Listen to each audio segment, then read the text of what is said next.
What's going on, guys? Dango Torres here, back with another edition of Music Monday. It is the last Monday of March. It's March 31st. And I wanted to talk about a few rather personal topics. Not personal life, but musically personal topics because, well, it's been a while. I think it seems like it always has been a while since I do a Music Monday episode, which usually it has. Um, but I want to talk about, first of all, just why I am who I am, is what we're going to talk about today, musically. Um, I'm going to talk about why I play the blues, why I sing the blues, why I play the blues. Slight B.B. King reference there, but, I will say, instead of anything else, the blues has always stuck with me. This is a very personal thing. This is a very personal thing, so very, very personal story to me, because that's just how I was brought up. I was brought up around the blues. I was brought up with a lot of blues and soul and a lot of, music that correlates in that circle. But I don't play much of anything else besides the blues at this point. Now, yes, I have made albums that have blues and metal songs in it, so I'm just getting this cable out of the way because it is bothering me very, very badly. I do have albums that have blues and metal songs on them, or rock, or even ballads and stuff like that. But I think the blues is something that I have learned to appreciate, and it's more of a concept than it is a genre. I think it's more of because especially now you'll see somebody who's playing, they could be playing these bends, or these double stops. They could be playing over something that's not a blues progression, but they'd be like, oh, that's bluesy as hell. And just referencing to the type of playing, it's a method, it's a style, it's also a genre too, and it's the genre that I like the most. The blues makes me feel things that no other genre does. The blues can convey any emotion: happy, sad, angry, disappointed, longing, or anything, victorious, anything. There's no one genre, or not one. There's no one mood that the blues is confined to, and there's not one style of blues that the blues is confined to too. Because some people think a few different things when they think of the blues. Some people will think of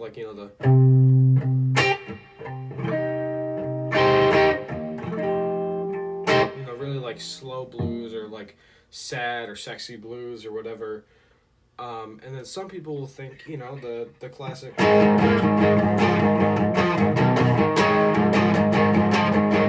Chuck Berry stuff, or rock and roll. Some people will think of the old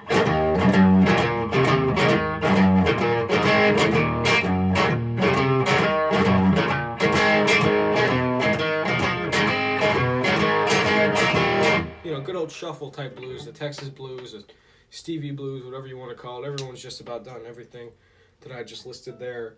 And there's also, very funky blues, like,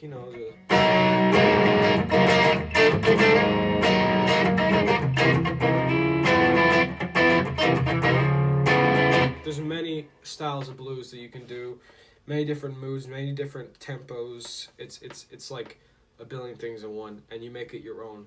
Now, a lot of people misunderstand the blues. They think just because there's 3 chords in one progression that repeats itself 4 or 5 times in one song, that it's boring.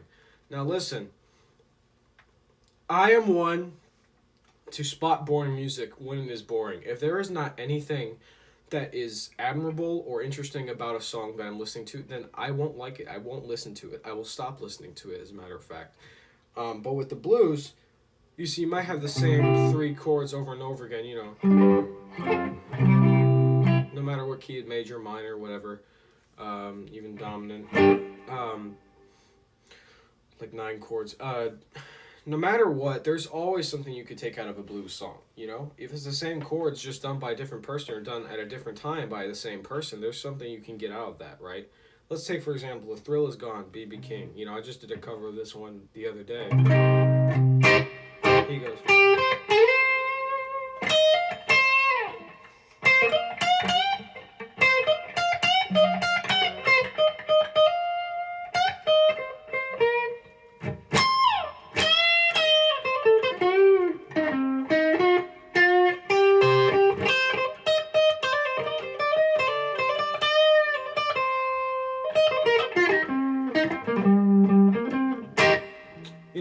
and not just the licks, you know, it's the whole feel of the song, it's the message of the song. A lot of people could say that with rap too, but rap just doesn't have much musicality to it, and that, you know, music is more than just the lyrics. But the blues has lyrics that sing about pain, you know, and there's other genres that do this too. I'm not saying the blues is the only one that does that, so don't sue me. But the blues, the instruments sing the pain too. That's the thing about the blues that I like.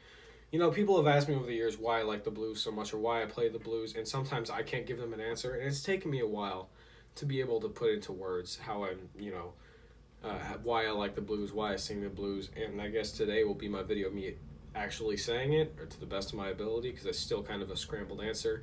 I can give it to you in one sentence, I can give it to you in one paragraph, you know. The blues is just, it's different, it's my cup of tea, you know. And it gives me a tear-jerking emotions. It gives me happy emotions. You know, it'll make me want to go out and dance. You know, there's just one song. It's not necessarily blues, but it follows. Where is it? It's like "Love and Happiness" by Al Green.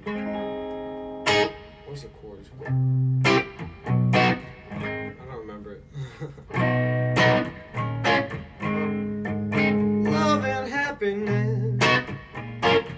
You know, it's like 3 chords and it's so simple, but like it'll make me want to get up and dance.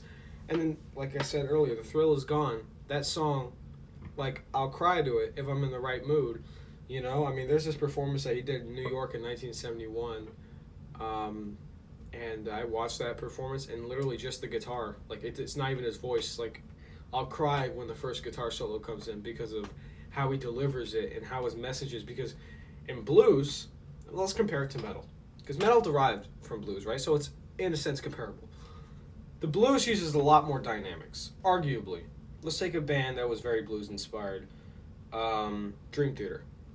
John Petrucci was very blues-inspired, right? And sometimes they'll have, you know, this is progressive metal. Sometimes they'll have these really, you know, odd dynamic shifts where there'll be an orchestra section or something like that. Yes, while that's really diverse, the blues is about taking what you have and making the best out of it, you know? If you got a guitar and you got a harmonica and you have a voice, then you got to do what you got to do, you know? If you don't have any pedals, if you just have like a rusty old resonator guitar with strings that you haven't changed in 6 years, you know, because you can't afford new strings or you don't feel like changing them, you know, just do what you got to do. You got your voice and you got your hands. And that's the blues, because you're playing music, not just with your hands or your voice, but with your whole body, because you're feeling the blues. You're not just playing it. You know, when I say I'm feeling the blues, yes, it'll look like I'm playing the guitar. Of course I am. You know, but I'm feeling it. I'm into the music. And you can be that way with other genres, but none of them compares to the blues. I'm sorry. It's just, objectively, the blues is the most soulful genre out there. Nobody can change my mind. I dare you to, as a matter of fact, in the comments. But yeah, you know, metal is good at conveying a very, very specific message. It's either angsty or angry or something that's disgrievances, you know, because that's sort of why it was made, you know, all those genres, Black Sabbath, you know, those other bands that started metal, you know, and even like punk and stuff like that, they both correlate. You know, I went through a Nirvana phase for about 2 years after my brain injury. Maybe it started a little bit before that, but I was listening to nothing but Nirvana and maybe like Alice in Chains from about 2020, late 2020 to like late 2022. And oh my god, I learned every single one of their songs. Like, I could play you.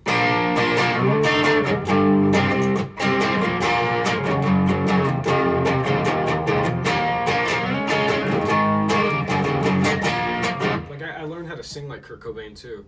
I did like an aneurysm cover about a year back, and I got so much feedback like, oh my god, you sound just like him. And I was like, I didn't try to sound like him, but I guess I did. So when I do rasp, I either sound like James Hetfield or I sound like Kurt Cobain, and that's just, I don't know.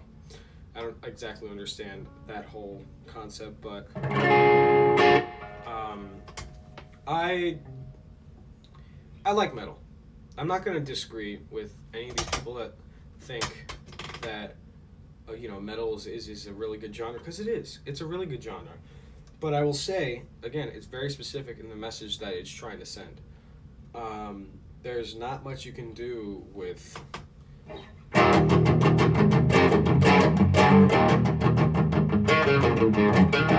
Yes, it is very blues derived. Yes, and you could say again, like the Nothing Else Matters solo.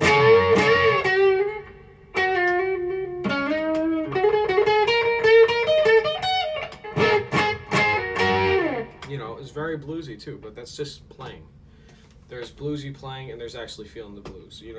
That's why I say it's a concept and it's a genre, and it's just a way of feeling your instrument. Because no matter what you play, if you're a singer, if you're a sax player, if you're a piano player, if you're a guitar player, if you're a trombone player, even if you're a drummer or a bassist, you gotta feel the blues. You gotta feel it.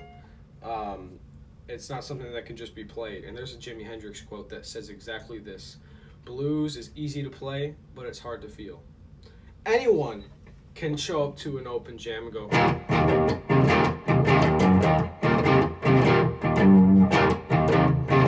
that's easy. That's what they teach you, like in the beginning, whenever you're first learning guitar, especially nowadays. I mean, that's how I taught some of my old students when I used to teach. I would teach them, the blues first, and I would teach them the pentatonic scale. Blues scale, and adding that note in. And again, it's a method, But nobody, when they're at an open jam session, I've seen a billion different kinds of solos, right? Because there's a billion different kinds of people out there. There's 7 billion of us out there. And I guarantee you, it's a good chunk that are guitar players, whether you know it or not, whether they're discovered or not. There's a good chunk of people who are guitar players out there. And they're all going to have their own, whether they're super experienced with soloing or not, they're all going to have their own sound. That's just subjective to them. That's what makes them them. I've heard people, especially at Green Oaks Tavern, let's use this place as an example, because I go there a lot, and I have lots of experience playing, and I've gotten lots of experience playing there.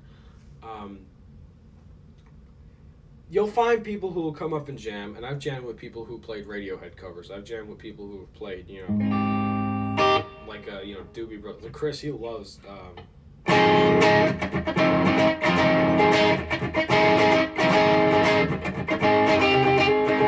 that one song by the Doobie Brothers, Long Train Runnin'.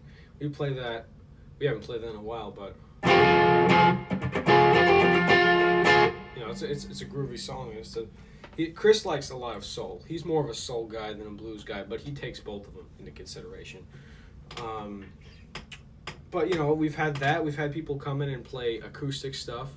We've had somebody come in and say, "Hey, can we just have somebody on bass?" And either Roger or I'll go up on bass and back someone on bass and play, for like 10 minutes straight, while somebody is acoustically soloing. But there's all types of people you'll find, and there's all types of guitar solos that you'll find too, because not everyone's going to be programmed to have the same instincts when it comes to playing guitar solo. Like, whenever I play, I've watched videos of me playing, and I've studied some of my playing and what I could do better. And sometimes I just start off a solo by going, something along the lines of that. Like this unison bend.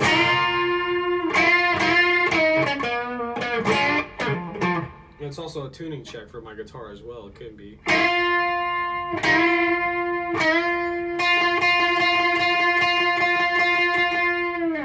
You could tell when it's the slightest things out of tune with these. So sometimes I like to make them dirty. Sometimes I like to go. Sometimes I like to go sharp, flat. Sometimes I'll do them in tune. But that's just part of my sound. And if I can do it good, that's the only thing that matters.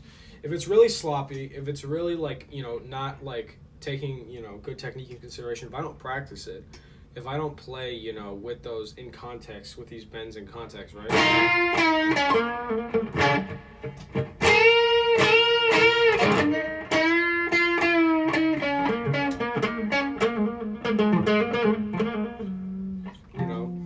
They won't sound as good as I would like them to sound, but it's about practice, you know. Um, they say, you know, a lot of people can just feel the blues. Yes, that's true. Um, you can feel the blues in your soul. But when it comes to vocating it from your voice or an instrument, it's going to take technique. It's going to take some technique. You know, I didn't start out playing the blues with the best technique. I mean, you look at Feeling Down Blues. I mean, that was the first actual like slow blues I ever wrote. And that was way back in 23, you know, or 22, whenever I was going through that brain injury. And I had a lot on my mind. And I had a lot of anxiety and a lot of thoughts racing through my head. And I didn't know what the outcome was going to be. So I wrote that song, you know, I've been down lately, don't even know my name, because I was going that crazy, right? And I was feeling the blues at that point, you know. I've been trying to live my life, but the way I've been living, don't know what's wrong or right, exactly. You know, it all comes down to the person. And I start the solo off every time I play it live the same way I did on the record. I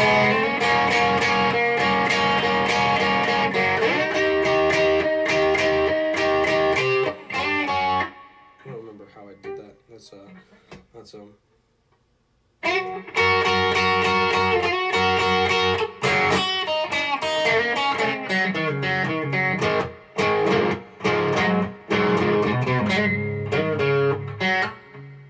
don't remember how I did it.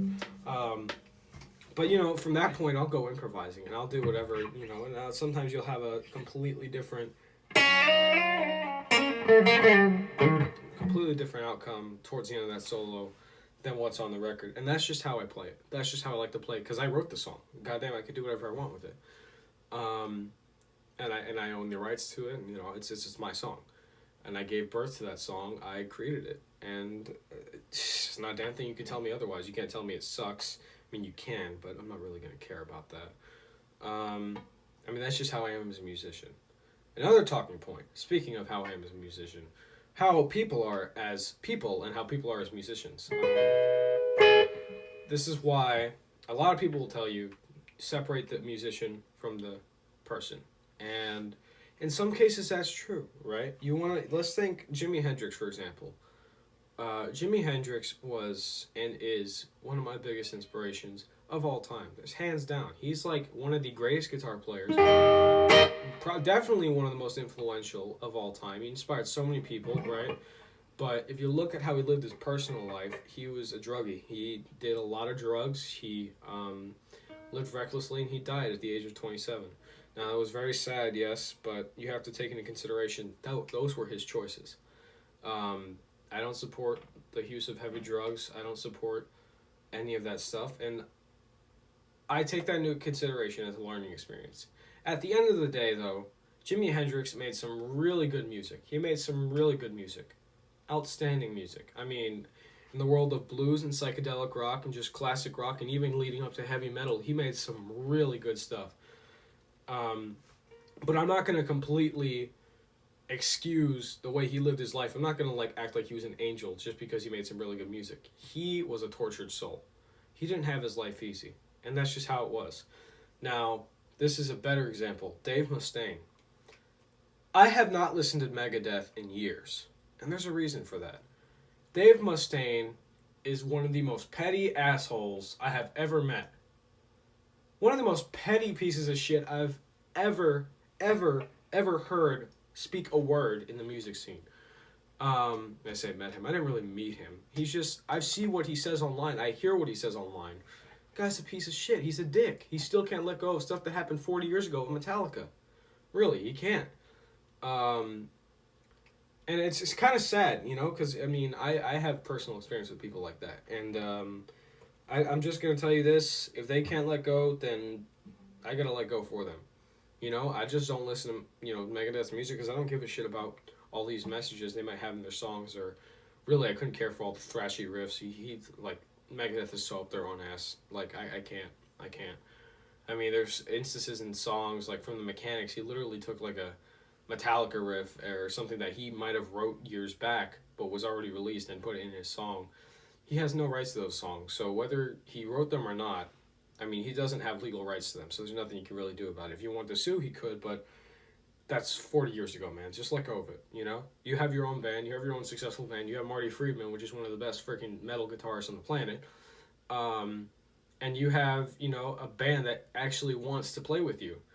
You know, if you look at, I don't know, Axl Rose, I mean, the lineup of Guns N' Roses has changed so many freaking times. Jesus Christ, that's another piece of shit, Axl Rose. I mean, he treated everyone like an ass, you know, throughout his whole career. And I guess that was the whole 80s hair metal thing, 90s hair metal thing that slowly faded away really after the 90s because everyone got sad and everything and stopped talking about sex and drugs and bitches. Well, it's like history's repeating itself. Anyways, you know, it's like, I like to listen to music that, you know, makes me, you know, that has a good message to it. Now, let's say Guns N' Roses again. Their guitarist Slash is one of the chillest people ever, dude. He's a fucking legend, right? He has such good guitar skills, and he's also a good person, you know? It's like they say, don't judge a book by its cover. Don't separate the musician from the person, you know? That's why I don't do it. They go hand in hand because what you do in your life correlates over to what you spread, what message you spread over through your music, you know? And sometimes it can correlate to what genre you want to play. It's a whole big fucking subjective spectrum, but the objective part about it is what you spread verbally is what you can spread musically, and what you very well may spread musically, unless you're just a good actor. We're going to talk about something else here. These last topic here before I go. Mistakes. Everyone makes mistakes. Everyone does. Whether you're John Petrucci or Yngwie Malmsteen or Stevie Ray Vaughan or even me. We all make mistakes. You know, if you're somebody who's just started out on guitar, you know, you're going to make mistakes. I've been playing for almost 5 years. I still make mistakes, you know? There's people who've been playing for their whole lives who are 50 or 60 years old. They make mistakes. So, that's what makes us human.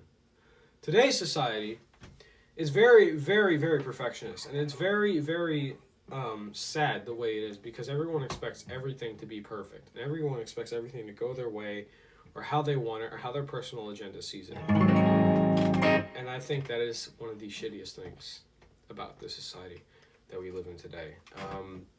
You look at on Instagram, for example, and you see all these models, all these women with ginormous asses and ginormous titties, and you know, these really big lips and all these symmetrical face details, right? I look at that stuff and I'm like, okay, whatever, and I scroll right past it. Because no. Although I'm a guy, okay, and I do fall into some stereotypes of men today, I'm not going to sit there and look at some AI-generated big booty Latina that I'm never going to meet in real life. That I have no personal connection to. Same thing with guitarists. If there's some guy who's fucking shredding a billion notes a second, right, and that's all he's doing for about a minute and a half, or however long the reels are, I don't really watch reels, man. That's even when I am, and I see that, I'm just gonna go right past it. I'm not gonna pay 2 cents to it. Because it just doesn't. It's just not human. It's not human. Now, don't get me wrong. Those guitarists that can do that, they have been practicing for years. Or maybe months. Who knows? Some kids are born with methamphetamine in their system. But point is, a lot of people, what they don't see is they think they see these guitarists doing all these shreddy things. And yes, while it doesn't amuse me, you have to credit their work that they put in to do that kind of stuff. A lot of them that are shredding and that are playing these really intricate passages with all these different notes and, you know, non-uplets and you know, all these really weird notes and everything. They have put in so much work to do that. And it's insane. You know, because not everyone can do that.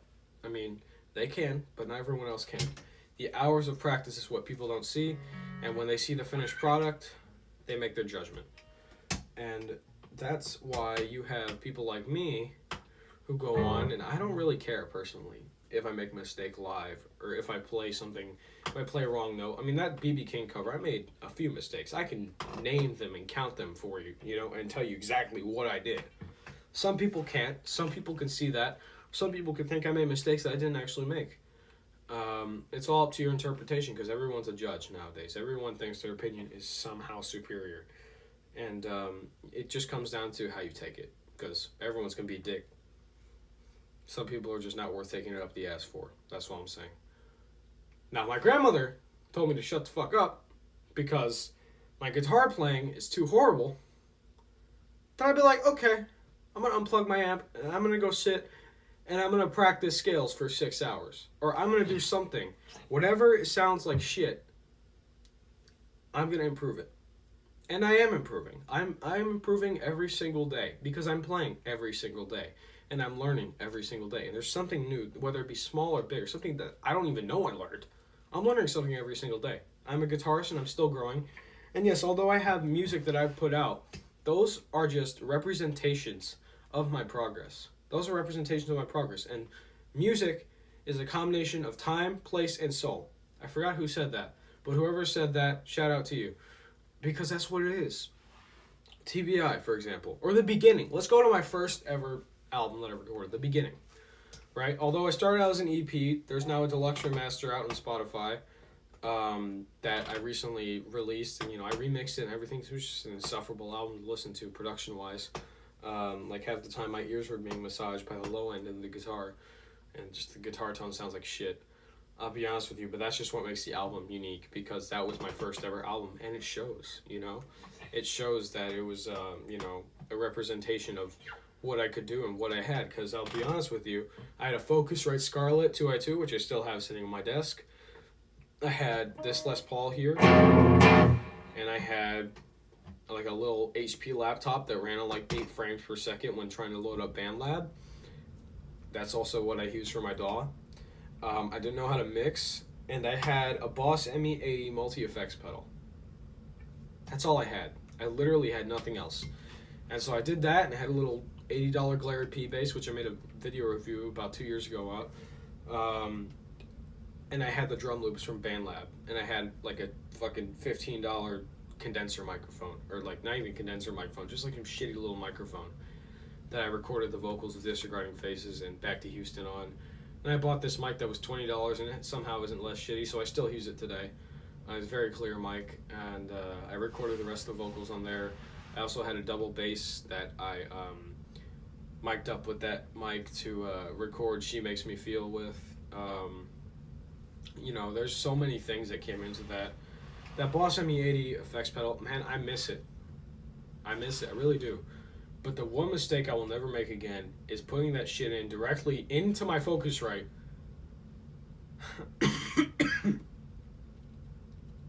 That made me cough. Because it sounded like garbage. It sounded horrible. I'm never doing that again. I always mic up my amps now, and especially with the stuff I've got coming out now. If you listen to my new single that dropped on the 21st, Metro Blues, I mic'd up the amp, right?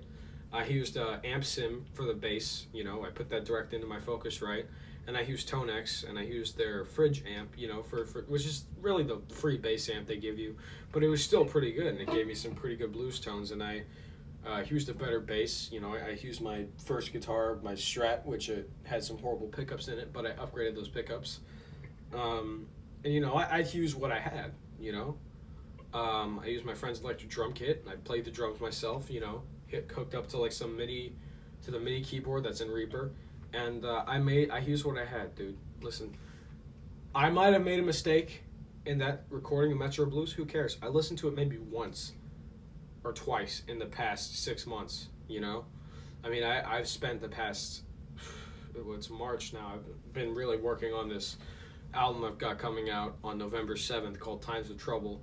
I really have been working on that since like August. So the recording sessions, because I do it all here in my bedroom, and I will say my bedroom's more acoustically treated now. I know where to place mics better. I know how to mix. I know how to master. I know how to do all this stuff a lot better than I did from TBR or even the beginning. And I'm using what I have in my head. I'm using what I have in my heart, and I'm using what I have with my hands to do everything I can to make this album best representation of what I am and where I am musically at this time. Somebody actually, speaking of this, somebody made a comment on Instagram, and they were not even talking about my stuff directly, but they did tell me I suck. This was not the first time, and I wasn't offended because, whatever. I don't care. I suck. Yeah, I do. I know. I'm not the best guitar player in the world. I'm not Yngwie Malmsteen. I'm not Stevie Ray Vaughan. Shit, I'm not even, fucking Robert Johnson. All he did was play slide, He was, shout out to him. He was a legend. Not discrediting him. But, he told me there was this video of John Mayer shredding over Hey Jude. And you know what I commented? I said, this kind of sucks. I can't even tell it's Hey Jude. He's not serving the song at all. And I don't know if some of you guys know what I'm talking about, but if you don't, go find it for yourself. It's probably on YouTube. I found it on Instagram. But somebody commented, you're a great singer. Absolutely perfect singer. But your guitar playing sucks ass. You have no room to be judging John Mayer. I said, okay. Okay, buddy. First of all, he wasn't serving the song. I let the little reply there. I like to just pick back at these people and see how they take it. Sometimes it's kind of funny to see what they do. But, I don't like paying attention to what people tell me on the internet. And I think what actually, if anything, I like paying attention to people, what they don't like about me versus what they like about me as far as music. If somebody tells me I suck, they said I'm a great singer, they said I suck at guitar. I'm like, okay, well, that's your opinion. That is their opinion. But guess what? I'm going to take it in consideration because I like to take risks a little bit, And you don't get better by not getting feedback. Now, although him saying that I suck was just him being a hater, very well could be that I suck. Maybe I do. I probably do. But guess what that made me do today? For a good 2-3 hours, I was sitting there on Guitar Super System for the first time in months, just learning all these jazz chord positions and everything, and all these these weird chords and everything, and doing exercises, and trying to do sweep picking and trying to improve my vibrato.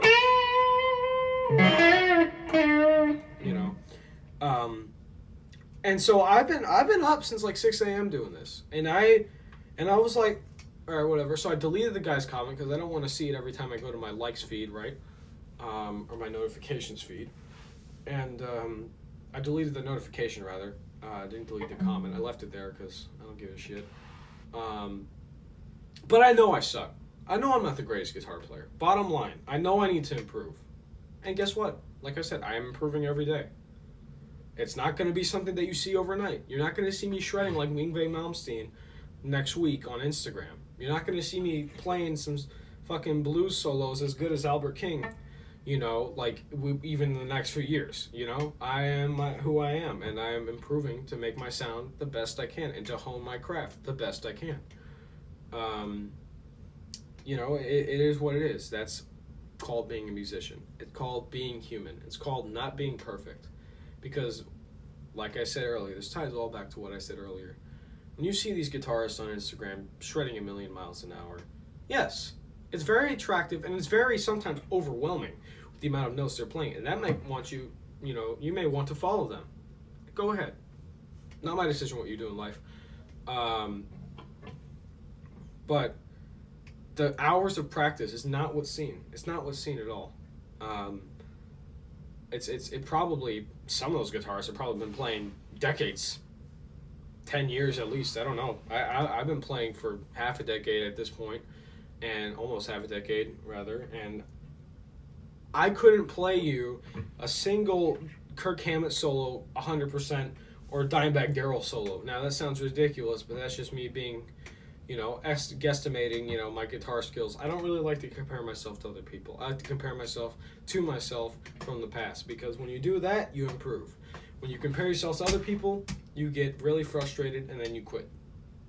That's how it is. And I was told that from the very beginning. My grandfather, who inspired me to play guitar, my grandpa Robert, who's my mom's dad, he had so many guitars in his front room. He'd been playing guitar for decades. He was a musician. He also had his own career and everything in life, but he was, a musician, and the whole family is musical. That's where I come. I come from a musical family. He had about 14 guitars on his front wall when you walk into his house, and I would come over, throughout the years, and I would see those and be like, oh my God. He would be like, don't touch those. But now, When I go in there, when I come over to his house, I'm like, hey, do you mind if I pick up your SRV Strat? Yeah, go ahead. Why not? Sure. And, and I plug into his Marshall Plexi or whatever he has there, and I'm sitting there playing the blues or playing some licks. He's just noodling around, He doesn't have a problem with that because he knows I can play. Back then, those things were like relics to me. Those things inspired the hell out of me. I remember when I was 11 years old, this is before I even really started playing guitar, I asked, can I play one of the guitars in the wall? And he said, yeah, you can play that one. He shows me a nylon string guitar that's got 5 strings on it. I'm like, okay. So I pick it up, and I searched up Marty music on YouTube. And I learned to play a D chord without the D string. So I was just playing, right? And then I learned the E minor chord without the D string. So, and I learned Another One Bites the Dust. That was like the first riff I learned.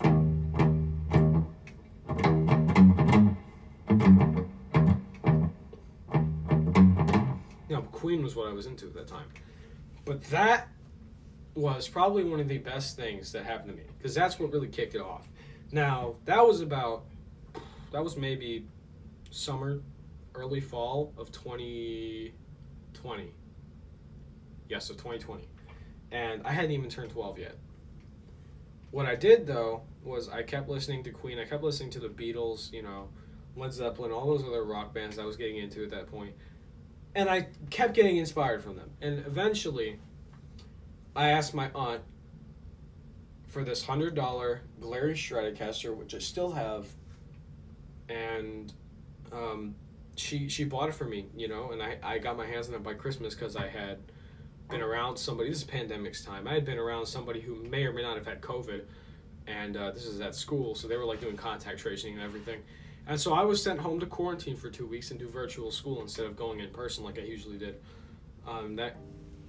That didn't stop. I kept going online because my dad wanted me to. And then I went over to my grandma's house and I did school at my kitchen table. I would just check in, do my assignments, leave, go play guitar for 8 hours. Every single day. Sometimes I'd be downstairs in my kitchen with my little Glary amp about this big. And then my little Glary Stratocaster playing some riffs, and they would be like, oh my god, he's playing guitar, in class with my camera on, the audacity I had on.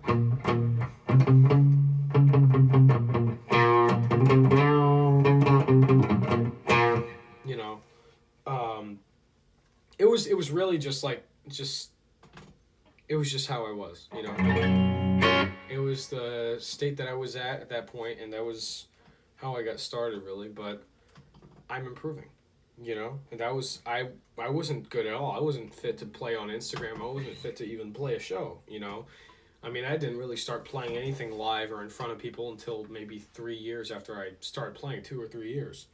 My first show was January 20th, 2023. That was in front of 1,500 people. And I played with my band, The Lost Causes. There's videos of that on here. And I played some really simple stuff. I played like a really shitty rendition of Voodoo Child, but that only grew my love for that song. I play it every show now, because it's like it's part of me at this point. I can't go one show without playing it. And I learned from that, that it takes time. It takes very, very many hours of practice to get to any point, right? And I sat there. I remember the first day I got my guitar, and I was sitting on my bed in my room, and I, again, went on my TV, and I searched up Marty music, and I searched up Guitar Lessons 365, and I learned some riffs that I wanted to learn. At first, the first thing I wanted to do was learn the Bohemian Rhapsody solo, if I can remember it.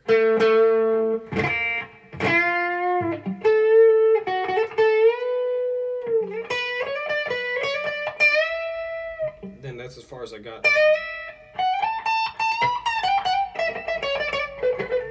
I couldn't even play that back then. I could barely play it now.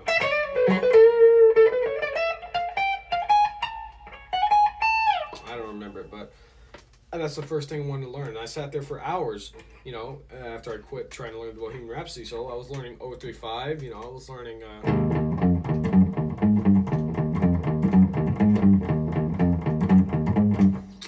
AC/DC. And I have a video of me doing my first ever guitar cover after maybe 2 months, and that was Seven Nation Army, and I was struggling. I didn't even want to do the power chords. I was going, instead of going. See, I can't even. Been a while.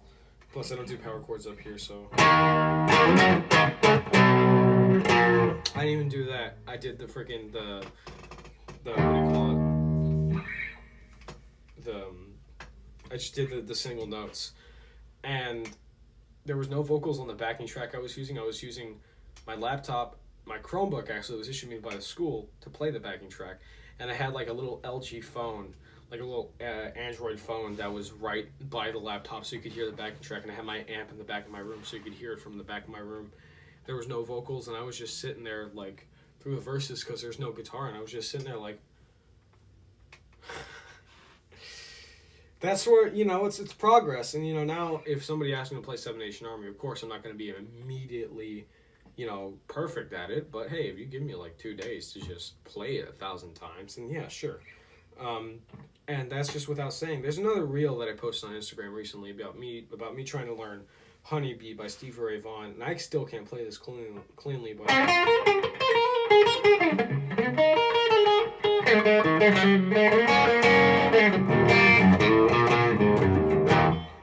I missed half the notes there.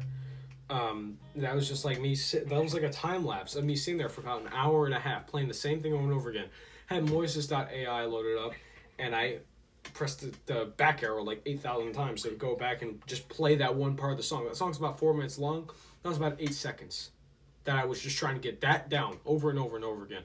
I could play a lot of Stevie Ray Vaughan stuff, and he's one of my favorite artists to cover and one of my favorite artists to play. But when I was trying to play that, oh boy, it was hard. And it was not his hardest riff, the Scuttlebutton's a lot harder than that. I could play some of his other stuff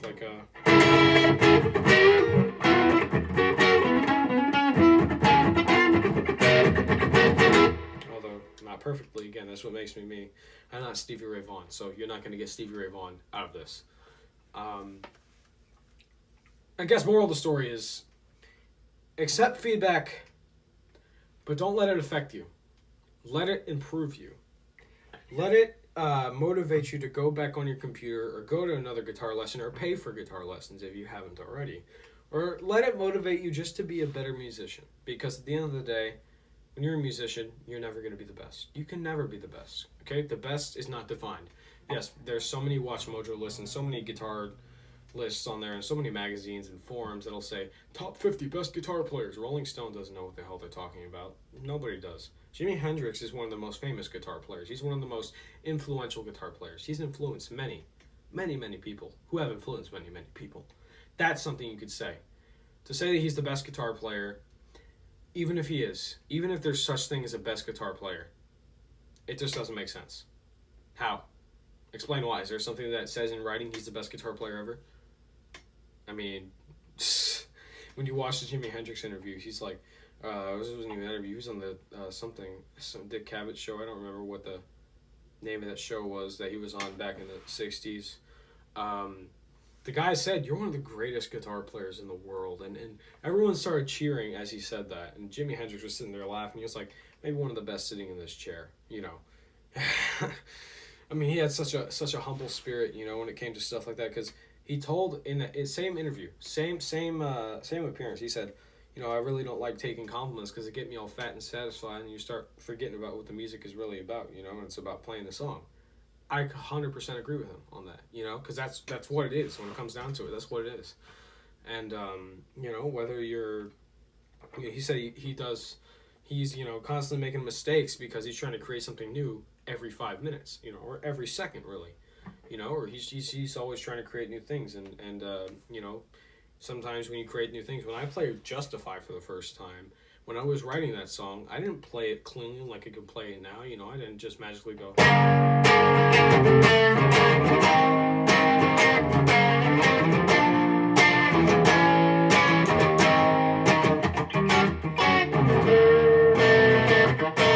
I wrote the chords and I played it sloppy maybe 8,000 times. There's probably some BandLab demos on there. There's a demo of Justify that's on that beginning deluxe remaster. It's also a demo of Fill the Air because originally I wanted them to be the same song. I don't know. It was weird. But you're not going to play everything cleanly initially. You know, when you're trying to create things every 5 seconds, you're not going to play cleanly. And listen, Jimi Hendrix was an innovative mind. He was a very creative guitar player. He played stuff like Little Wing that I could never even think of, right? He played lead and rhythm at the same time. He was a guitar player and a bass player at the same time, right? I mean, he would be a great solo act nowadays. You know, there's a lot of solo acts nowadays anyways, and he kind of was a solo act. It was the Jimi Hendrix experience. But when he was given that acoustic guitar for Hear My Train Coming, he didn't need a band behind him. He played everything at once. And he messed up at the beginning, too. That's another point I wanted to make. He messed up in the beginning. He said, you know, cut the film, don't waste the film, you know, because I was scared to death. Let me just do it again, you know? And, yeah, maybe he messed up, maybe he didn't. But it's all up to his perception, because he's the one who ultimately determines that. If he messed up, then he messed up. Because the only person whose opinion matters when you're playing music is your opinion. Nobody else's. Sure, people can tell you what they want to say. They can judge you in one paragraph, in one sentence. They can tell you what they want, what they think you need to hear, you know. And sure, maybe you did. Maybe you need to get that just to improve. But at the end of the day, there's no right or wrong answer in music. My name is Dango Torres. Thank you for watching this episode of Music Monday. I hope you enjoyed, because I definitely wanted to talk about some topics here today. Don't forget to, you know, like, subscribe, leave a comment, and pre-save this new album I've got coming out November 7th, and I will have the link in the description below. Buy my merch at bonfire.com/DangoTorres shop, and I will see you guys in the next one.